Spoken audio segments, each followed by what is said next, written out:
Assalamualaikum warahmatullahi wabarakatuh. Saya Taya Kasari dengan NIM 2009024, Program Studi Arsitektur Angkatan 2020 kelas B. Saya akan mencoba untuk mempresentasikan hasil kerja saya sebagai pemenuhan tugas besar 2 Perancangan Arsitektur 2 dengan dosen pengampu Ibu Tutin Ariyanti STMT PhD dan dosen pembimbing Ibu Niti Indra Kumaladewi SPD MT, dengan tema tugas mendesain kawasan dan bangunan villa. Tugas besar 2 mata kuliah Perancangan Arsitektur 2 ini merupakan tugas merancang villa di lokasi yang telah ditetapkan di awal pemberian tugas.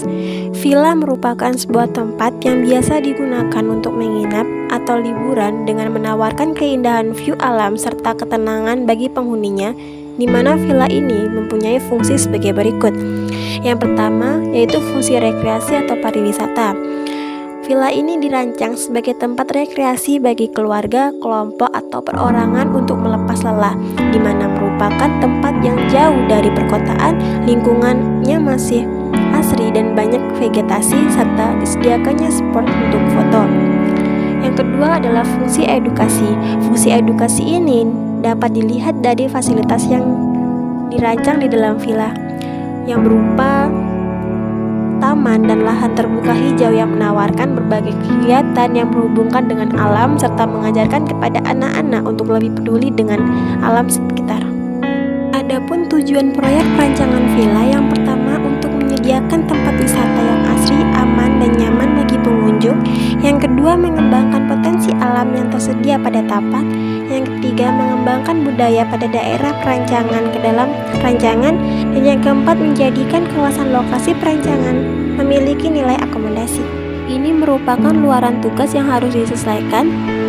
Yang pertama adalah deskripsi lokasi tapak dan analisis tapak. Tapak berada di Jalan Baru Anjak, Lembang, Kabupaten Bandung Barat, Jawa Barat, dengan luas kurang lebih 2 hektar, memiliki dimensi 105 x 191 meter dengan regulasi GSB sebesar 4 meter, KDB sebesar 8.022 meter, KLB sebesar 14.038 meter, dan KDH sebesar 11.030 meter. Dengan batas-batas tapak, bagian barat yaitu Jalan Barunjak, bagian timur danau, bagian utara Taman Lembang, dan bagian selatan kebun. Kemudian analisis tapak, yang pertama adalah iklim. Tapak terpapar sinar matahari pada pukul 5.22 sampai 17.46 dengan suhu rata-rata antara 15 sampai 25 derajat Celcius.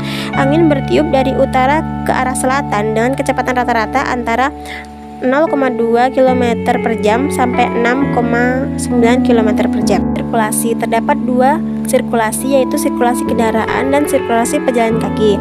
Lokasi tapak berada di Jalan Baru Anjak dengan lebar kurang lebih 6 meter dengan trotoar jalan sebesar 1 meter yang terletak di bahu jalan.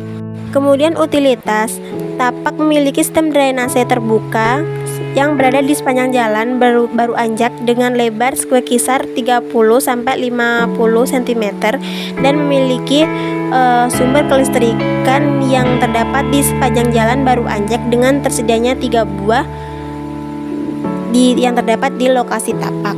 Dan selanjutnya yaitu panca indera, di mana lokasi tapak itu memiliki kebisingan yang relatif sedang dan memiliki view positif ke arah danau dan juga lahan hijau.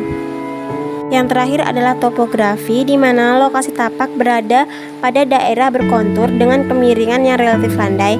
Kemudian adalah programming, di mana pengguna itu meliputi staf administrasi sebanyak 10 orang, karyawan servis sebanyak 10 orang, pengunjung kabin sebanyak 4 orang per kabin, pegawai restoran sebanyak 10 orang, dan staf keamanan sebanyak 3 orang.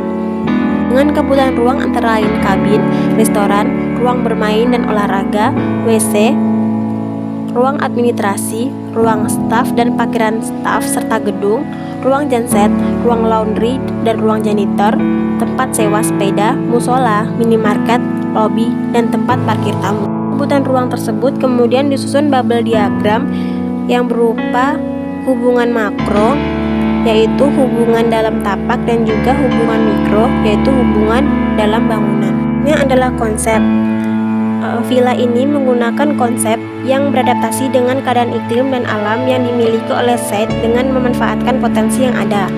Potensi tapak yaitu memiliki dataran tinggi yang bisa ditanam tumbuhan yang cocok seperti anggur, stroberi, kebun teh dan sebagainya yang dijadikan sebagai tempat rekreasi.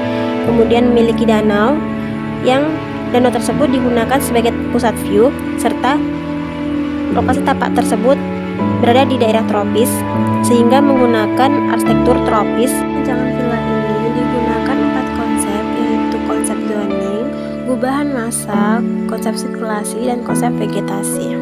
Ini adalah rencana tapak dengan skala 1:100. Selanjutnya adalah denah lantai dasar yang menggunakan skala 1:500. Bangunan yang dirancang itu sesuai dengan arah kontur dan juga arah view yang dituju.